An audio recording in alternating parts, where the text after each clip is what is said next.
Now, I've spoken to Charles before, and his story is incredible. We want to hear your story, Sean. When did you find out that you were HIV positive? Okay, I found out 17 years ago that I was HIV positive. The day I found out, my whole world fell apart. The doctors told me that I've got 5 years to live. And here I am today, 17 years later, still alive to tell my story to you today. Tell me about some of the things you were feeling when the doctors told you only have 5 years left to live. Oh, it felt like my whole world just stopped. It was terrible. The biggest problem was my family. I come out of a very conservative Afrikaans family home, and where the issue of being gay, the issue of HIV is never discussed or talked about. The minute I told my parents, my father actually threw me out of the house. And I was 17 years old. They couldn't live with that. So it was quite a hard and rough road. But like I say, what doesn't kill you makes you stronger. Now, we're speaking about changing the stigma today. 17 years ago, I think the stigma was much stronger. Like you said, you came from a very conservative family. What was it like in your friendship circles and with your extended family? Were you able to tell them, or is that something you hid? Yes, at first I did hid it for quite a while. And the minute I actually told one of my closest friends, actually a friend that was with me from school days, from grade 1, I lost that friendship, because they couldn't deal with it. People fear the unknown.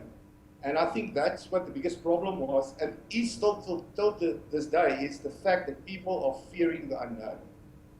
Now, was there ever a time where you just wanted to give up because of all of this, losing friendships, losing relationships with family members? There was a few times that I felt, why should I carry on? Why should I do this? And I must say, from the grace above, God took me through this, and that's why I'm sitting here today to share my story with you. Now, what got you through all of these years, all of these stigmas? What made you strong and able to sit here with me today and speak about it to the whole country? Honesty. You have to become honest with yourself. That's the most important thing about this. And like I say, when I meet people now these days, the first thing I do is I tell them, and the reaction is pretty amazing. In the past, it wasn't. I'd gotten a lot of rejection, but like now, if I do tell people, they do understand and they respect me even more for the fact that I'm open about it. Now, Sean, are you in a relationship? Yes, I am. For the last 7 years, my partner is still HIV negative. Yes, and we're going to keep it that way. It's so incredible to hear stories. I mean, you're speaking out, you're HIV positive, you've been with someone for 7 years, and they are HIV negative. And I think people have a perception that people who are HIV positive can only be with other people who are HIV positive, and those people are doomed. So it's really great to hear you speaking out against it. How did you meet your partner? We met by accident.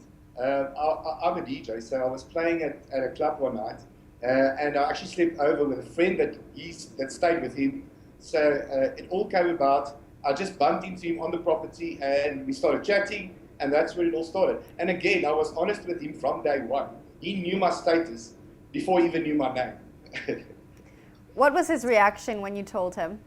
He was a bit shocked, but again, he respected the fact that I was honest about it. Have there been any hurdles in your relationship because you are HIV positive and he's not? I must admit, not at all. Not at all. He's actually comfortable with it.